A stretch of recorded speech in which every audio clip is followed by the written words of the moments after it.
আমার ইউটিউব চ্যানেলে আপনাদের স্বাগত জানাই।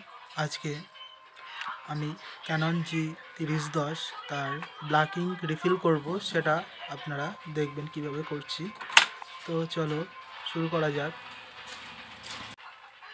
Let's go. তো বন্ধুরা দেখো, এই যে আমার ক্যানন G3010 সেই মডেলটা। তো এখানে আমার ব্ল্যাকিংটা প্রায় শেষের দিকে, সেই জন্য আমি এই ব্ল্যাক ইঙ্কটা রিফিল করব। মডেলটা হচ্ছে GI 790। তো দেখো, প্রথমে এই ডালাটা খুলে নেব, তারপরে এই নীল কালারের যেটা খোলার পরে একটা ক্যাপ থাকবে, সেই ক্যাপটা তুলে নেব। ক্যাপটা তোলার পরে বোতলের যে মুখটা থাকে সেটা খুলে নেওয়ার পরে আমরা ইঙ্কটা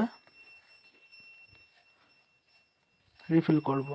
তো এখানে অটোমেটিক রিফিল হয় না, তার জন্য ইঙ্কের বোতলটা একটু চাপ দিতে হয়। চাপ দিলে তখন ইঙ্কটা রিফিল হয়ে যায়। তো দেখতে পাচ্ছ ইঙ্কটা আমার রিফিল হচ্ছে। তো এরকম অনেক ভিডিও আমি দিতে পারি, তোমরা যদি সহায়তা করো। তো দেখা হচ্ছে পরের ভিডিও।